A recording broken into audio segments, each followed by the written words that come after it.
오늘의 국민사연 시작하겠습니다. 안녕하세요. 저는 한때 제주도 농민이었던 60대 여자입니다. 옛말에 검은 머리 짐승은 거두는 게 아니라는 말이 있죠. 옛말 틀린 거 하나도 없다고 살아보니 정말 그렇더라고요. 저도 처음부터 그렇게 생각하지는 않았습니다. 그런데 얼마 전에 너무 기막힌 일을 겪고 났더니 생각이 바뀌게 되었지요. 그 이야기를 한번 해보려고 사연을 보냈습니다. 저는 얼마 전까지 제주도에서 귤농사를 지으면서 살았어요. 남편의 평생 꿈이 농부가 되는 거였는데 젊어서는 직장 다니면서 돈 버느라 그런 생각을 못했지요. 그런데 이제 자식들도 다 커서 시집장가 갔고 남편도 은퇴를 하게 되어 저희 부부는 제주도로 귀농을 했습니다. 예전에 제주도에 여행을 왔다가 멋진 풍경을 보고 남편과 저 둘 다 제주도에 반해버렸거든요. 그 중에서도 특히 귤나무가 예뻐 보였습니다. 그래서 기왕 농사 짓고 살 거면 귤농사가 낫겠다 생각했었지요. 남편 퇴직금 받은 돈으로 작은 귤농장을 사서 저희 부부만 제주도로 이사를 왔습니다. 남편은 평생 바라던 소원을 이제서야 이루었다고 기뻐하였지요. 저도 답답한 서울을 벗어나 탁 트인 풍경 바라보며 사는 게 나쁘지는 않더군요. 그런데 농사 짓는 일은 우리가 생각한 것보다 힘들었습니다. 막연한 생각으로 농사 짓는 일이 낭만적이라고만 여겼는데 그게 아니더군요. 가만히 있으면 귤이 저절로 달리는 게 아니라서 1년 내내 쉴 틈 없이 귤밭을 돌봐야 했습니다. 게다가 날씨에도 신경을 써야 되더군요. 서울에서 살 때는 비가 오고 태풍이 불어도 그냥 그런가 보다 하면서 살았는데 농사를 짓다 보니 비가 많이 오면 많이 오는 대로 걱정이고 안 오면 안 오는 대로 걱정이 되었습니다. 그리고 태풍은 항상 제주도를 지나가더군요. 태풍이 지나갈 때면 아무것도 하지 못하고 꼼짝없이 집안에만 있어야 했지요. 그래서 처음 1년 동안은 초보 농사꾼 둘이 아무것도 몰라서 고생을 많이 했습니다. 다행히 주변에서 귤농사 짓던 사람들이 이것저것 알려주고 도와주어서 다음 해부터는 제법 농사꾼 흉내를 내게 되었습니다. 남편은 농사일 쉽게 생각했었는데 이것도 쉽지가 않네. 평생 회사 일만 하다가 몸 쓰는 일 하려니까 온몸이 쑤시고 아파. 라고 하더군요. 그래도 얼굴은 좋아 보였습니다. 공기 좋은 데서 햇볕 받으면서 몸을 굴리다 보니 가만히 앉아서 일을 할 때보다 활기가 넘쳐 보였죠. 일을 하고 나면 소화가 잘 되어서 그런지 밥도 전보다 많이 먹게 되더군요. 햇볕에 타서 얼굴은 까맣게 변했지만 남편도 저도 제주도로 내려와서 몸이 많이 건강해졌습니다. 귤농사는 1년 내내 쉴 틈 없이 계속되지만 아무래도 수확철이 제일 바쁜 시기였죠. 둘이서 감당할 수 있는 일이 아니었기에 사람을 불러다 쓰곤 했습니다. 한참 바쁠 때는 서울에 사는 자식들이 내려와 일을 거들어야 될 정도로 정신이 없었어요. 근처에 있는 농장들의 수확 시기가 전부 비슷해서 겨울철에는 일할 사람 구하기가 정말 힘들더군요. 그해 겨울에도 마찬가지였습니다. 자식들도 하는 일이 있다 보니 계속 도와줄 수가 없었고 남편과 저 둘이서 힘 닿는 대로 귤을 따면서 지냈습니다. 그런데 하루는 여행객으로 보이는 젊은 여자가 우리 농장에 들렀어요. 나이는 30대쯤 되어 보였지요. 우리 아들과 비슷한 또래인 것 같았습니다. 가끔 귤따기 체험을 하고 싶다며 찾아오는 사람들이 있어서 그런가 보다 했었지요. 그런데 그 여자가 우리 농장에서 길게 일을 해보고 싶다고 하더군요. 돈은 줄 필요 없고 숙식만 해결해주면 일을 도와주겠다 했습니다.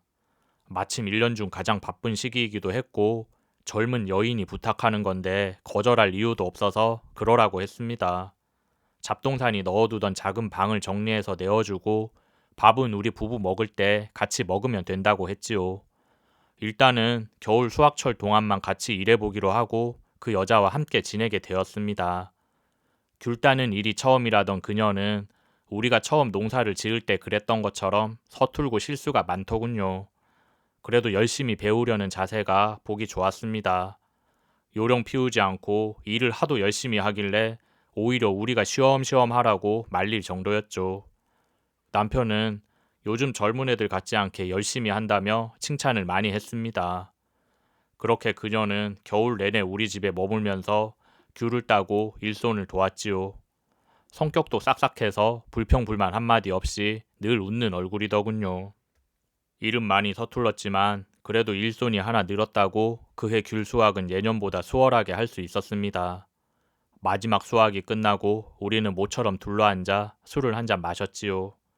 같이 농사짓고 지내다 보니 많이 친해져서 말도 편하게 하는 사이가 되었습니다. 기분 좋게 술을 마시고 나니 그 아이가 속 깊은 이야기를 시작하더군요. 제가 부모 없이 살아서 그런지 아줌마 아저씨한테 정을 많이 느꼈어요. 어릴 때부터 고생 많이 하면서 살았는데 여기서 지낸 지난 몇 달이 제 인생에서 제일 좋았던 시기인 것 같네요. 그렇게 말을 꺼낸 그녀는 그동안 자기가 살아왔던 이야기를 해 주었습니다. 고아로 자라 힘들게 살다가 사랑하는 사람을 만나게 되었는데 알고 보니 그 남자가 사기꾼이었고 남자 잘못 만난 죄로 그녀는 가지고 있던 돈을 전부 날려버렸대요. 살고 있던 집도 처분을 해야만 했고 그렇게 빈털터리가 되어서 길바닥에 나앉게 되었답니다. 더 이상 살고 싶지 않아서 죽을 결심을 하고 제주도로 여행을 왔다고 하더군요. 죽기 전에 마지막으로 좋은 풍경 보고 맛있는 것도 실컷 먹고 싶었대요. 그러다가 우연히 우리 귤밭을 지나게 되었는데 추운 날씨 속에서 노랗게 열려있는 열매를 보니 왜 그런지 눈물이 나더랍니다. 그 순간 한 번 더 살아보자는 마음이 들었대요. 그래서 무작정 우리 농장으로 들어왔고 일을 시켜달라 부탁한 거라고 하더군요. 이야기를 듣고 나니 그 아이가 너무 안타까워 보였습니다. 자식벌 되는 나이인데 벌써 그런 고초를 겪었다고 하니 어떻게든 도움을 주고 싶은 마음이 들었어요. 그래서 전 그럼 이제 육지로 가면 머물 때는 있고 돈 한 푼 없이 어디 가서 지내려고 어디 아는 사람이라도 있어? 라고 물었지요. 제 말에 그녀는 말없이 고개를 젓더군요. 그럼 일단 여기서 계속 일을 해봐. 우리가 돈은 많이 못 주지만 지금까지 그랬던 것처럼 먹여주고 재워주고는 할게. 있고 싶을 때까지 있어도 되니까 일하면서 돈 조금 모이면 그걸로 새 출발해보자. 제가 내민 제안에 그녀의 눈이 촉촉해졌습니다. 옆에서 듣고 있던 남편도 그렇게 하는 것이 좋겠다고 하더군요. 솔직히 수학철이 지나서 할 일이 그렇게 많지는 않았지만 안타까운 사연을 듣고 났더니 그냥 보낼 수는 없었습니다. 혹시라도 다시 나쁜 마음 먹을까봐 걱정도 되었고요. 그냥 딸 하나 더 생겼다 치고 가족처럼 지내보기로 했습니다. 그렇게 그 아이는 우리 집에 계속 머물게 되었고 우리는 함께 귤밭을 가꾸며 지냈습니다. 수학기 동안 엉망이 된 밭을 정리하고 봄에는 가지치기를 해주어야 했죠. 시기에 맞춰 비료도 주고 날씨가 더워지면 해충 방지 작업도 해야만 했습니다. 틈틈이 잡초도 뽑아야 하고 정말 하루도 쉬는 날이 없었죠. 정신없이 일을 하면서 지내다 보니 어느새 그 아이와 함께 지낸 지도 반년이 넘게 지났더군요. 그 아이도 이제는 제법 농사꾼 티가 났습니다. 사실 큰 도움을 바란 건 아니었는데 그 아이가 없었으면 제가 많이 힘들었을 것 같더군요. 왜냐하면 어느 날부터인가 남편이 농사일에 별로 신경을 쓰지 않았거든요. 집안에 일할 사람이 한 명 더 생겨서 그런지 남편은 날이 갈수록 요령만 늘었습니다. 여자들이 하지 못하는 힘쓰는 일만 몇 번 해주고는 온갖 생색을 내며 손을 놓더군요. 자기가 하고 싶어서 시작한 농사일이었는데 그새 지겨워졌는지 하루가 멀다 하고 농땡이를 피웠습니다. 보다 못한 제가 잔소리를 하면 듣기 싫다고 버럭 소리를 지르더군요. 그러다 보니 둘이서 싸우는 날이 많아졌습니다. 전에도 가끔 다투긴 했었지만 그 정도로 많이 싸우진 않았어요. 그런데 왜 그런지 몰라도 남편이 저한테 정이 많이 떨어진 것 같았습니다. 제가 자꾸 잔소리를 해서 그런가 보다 생각했었지요. 그래서 저는 잔소리도 안 하고 그냥 참으면서 살았습니다. 일이야 그 아이랑 둘이 하면 그럭저럭 할 수 있었고 남편한테 싫은 소리 하는 게 저도 기분이 좋지는 않았거든요. 하지만 남편은 여전히 불만이 많았습니다. 내가 하는 일마다 마음에 안 든다며 시비를 걸곤 했었지요. 집구석에 있기 싫다며 밖으로 나돌기 시작하더니 집에 안 들어오는 날도 많아졌습니다. 어디서 뭘 하고 오는 거냐고 물어도 알 것 없다며 짜증을 내더군요. 다정한 남편은 아니었지만 그래도 남편 노릇은 하고 살았는데 어느새 성격이 많이 변했더라고요. 그런 남편의 모습을 보니 저도 속이 많이 상했습니다. 그래도 어떻게 할 방법이 없더군요. 그런데 남편이 갑자기 폭탄 선언을 했습니다. 나 더 이상 당신이랑 못 살 것 같아. 당신이랑 있으면 숨이 막혀서 죽을 것 같다고. 그러니까 우리 이혼하고 각자 살자. 남편의 갑작스러운 말에 저는 무슨 말을 해야 될지 몰랐어요. 지금까지 몇십 년 동안 잘 살아왔는데 갑자기 그런 말을 하니 너무 황당하더군요. 저는 서러운 마음에 눈물을 흘렸습니다. 그게 무슨 소리예요? 갑자기 이혼이라니요. 저는 한 번도 이혼 생각해 본 적이 없어요. 뭐가 불만인지는 몰라도 우리 서로 이야기하면서 풀어요. 이혼이라는 말 그렇게 쉽게 하는 거 아니잖아요. 저는 울면서 남편에게 부탁했습니다. 하지만 남편은 내가 우는 것도 꼴보기 싫었는지 고개를 돌리면서 짜증을 내더군요. 나도 쉽게 꺼낸 이야기 아니야. 오래 생각하고 하는 말이라고. 잘 생각해봐. 당신이 나를 존중하기를 했어. 고생한다고 응원해주기를 했어. 맨날 남편 무시하는 말만 하고 돈 벌어다 주는 기계로만 생각했잖아. 나도 그런 취급 받으면서 사는 거 더 이상은 못 참아. 남편의 말에 저는 그저 황당할 뿐이었어요. 남편이 그런 생각을 하고 있는지도 몰랐고 제가 그렇게 남편을 무시한 적도 없었거든요. 생전 그런 말 한 번 안 하던 사람이 혼자 억울한 게 많았는지 불만을 이야기하더군요. 그래도 저는 이혼은 절대 있을 수 없는 일이라고 했습니다. 남편은 화가 풀리지 않은 채 잘 생각해보라고 하더군요. 그날 저녁 저는 너무 속상한 마음에 혼자서 술을 마셨습니다.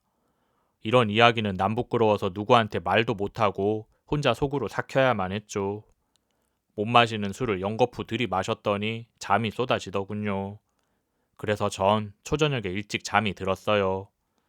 그렇게 몇 시간쯤 잠이 들었다가 새벽에 목이 너무 말라서 일어나 부엌으로 갔습니다. 찬물을 한 잔 마시고 다시 들어가서 자려는데 불 꺼진 마당에서 불빛이 새어나오고 있더군요. 그 불빛은 건너편에 있는 감귤 작업장 안에서 나오는 빛이었어요. 박스 포장도 하고 물건 보관하는 용도로도 쓰는 작은 건물이었죠. 작업이 끝나면 불을 끄고 와야 되는데 가끔 불 끄는 일을 잊어버릴 때가 있었습니다. 그래서 전 불을 꺼야겠다 생각하고 마당으로 내려갔죠. 그런데 작업장 안에서 무슨 소리가 들리더군요. 고양이 소린가 했는데 자세히 들어보니 사람 목소리였어요. 저는 가까이 다가가서 귀를 기울여 보았습니다. 두 사람이 이야기를 주고받는 내용이 선명하게 들리더군요. 그래서 이혼 얘긴 했어요. 나 언제까지 기다려야 돼요? 이야기는 했는데 쉽게 이혼해줄 것 같지는 않아. 조금만 기다려봐. 내가 더 못 살게 굴어서 먼저 이혼하자는 얘기 나오게 만들 거야. 그 이야기를 들은 저는 누가 뒤통수를 때린 것처럼 머리가 멍해졌습니다. 둘 다 내가 아는 목소리더군요. 남편의 목소리는 그러려니 했는데 간드러진 여자의 목소리가 더 충격적이었습니다. 몇 시간 전까지만 해도 저와 같이 일을 하면서 해맑게 웃던 그 아이의 목소리였거든요. 순진한 척하면서 뒤에서는 내 남편이랑 그런 이야기를 나누고 있었다고 생각하니 화가 머리끝까지 났습니다. 저는 문을 벌컥 열고 작업장 안으로 들어갔죠. 제 예상대로 두 년놈이 반쯤 벌거벗은 몸으로 서로 껴안고 있더군요. 갑자기 제가 나타나자 둘 다 놀래서 어찌할 바를 모르더군요. 여보, 그게 아니고 내 말 좀 들어봐. 남편이 변명을 하려고 하는데 저는 듣기도 싫었습니다. 옆에 세워져 있던 빗자루를 들고 남편을 두들겨 패기 시작했죠. 그리고 남편 옆에서 옷을 추스리고 있는 그년도 빗자루로 냅다 후려쳤습니다. 그러자 그 아이가 이게 뭐하는 짓이냐고 소리를 지르더군요. 그래서 저는 뭘 잘했다고 소리를 질러. 내가 남편은 몰라도 너는 믿었는데 은혜를 원수로 갚아. 불쌍해서 거두어 줬더니 네가 어떻게 나한테 이럴 수가 있어. 그러자 그 아이가 은혜는 무슨 은혜? 나는 아줌마 같은 사람이 제일 싫어요. 내가 언제 나 불쌍하게 봐달라고 했어? 자기 멋대로 불쌍한 사람 취급하고 자기는 착한 사람이다 그거지. 나는 아줌마처럼 착한 척하는 사람이 세상에서 제일 싫어요. 라고 하더군요. 그 말에 저는 하도 기가 막혀서 말도 안 나왔습니다. 꼴도 보기 싫으니 썩 꺼지라고 하면서 빗자루로 온몸을 두들겨 팼습니다. 살면서 누군가를 그렇게 미워해본 적이 없었네요. 남편의 외도보다 그 아이가 날 배신했다는 사실이 더 충격적이었습니다. 마치 이중인격자 같은 모습이었어요. 그 모습에 속아서 잘해주려고 했던 내가 너무 바보같이 느껴졌습니다. 그날 이후 전 남편이 원하는 이혼 해주겠다고 했습니다. 대신 전 재산은 내가 갖겠다고 말을 했죠. 귤 농장과 제주도 집, 그리고 몇천 평이 넘는 토지의 권리까지 전부 내 명의로 돌렸습니다. 남편은 지은 죄가 있어서 그런지 군말 없이 그렇게 하자 하더군요. 그렇게 남편이 빈털터리가 되자 그 아이도 남편을 매정하게 버렸습니다. 처음부터 재산을 노리고 남편한테 접근을 했더라고요. 뒤에 알게 된 사실인데 그 여자가 했던 말이 전부 거짓말이었습니다. 부모가 안 계시다는 것도 거짓말이었고 사기를 당했다는 말도 진실이 아니었죠. 알고 보니 그 여자는 사치가 심해서 명품을 사느라 여기저기 돈을 빌려다 썼고 그 돈을 갚지 못해서 사채까지 끌어다 썼다고 하더군요. 그러면서 집안이랑도 의절하고 부모님도 그녀를 없는 자식 취급하면서 살았답니다.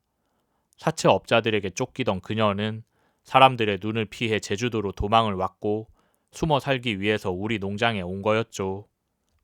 저는 그것도 모르고 불쌍하다며 그녀를 집안에 들였고 그녀는 남편을 꼬셔서 한몫 잡을 계획을 세웠습니다.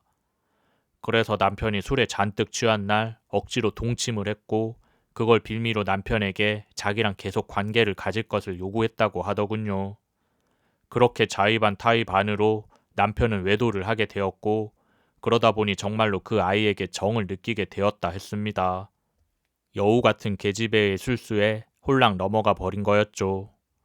빈털터리가 되어서 그녀에게 버림받고 나자 그제서야 정신이 들었는지 제게 용서를 구하더군요.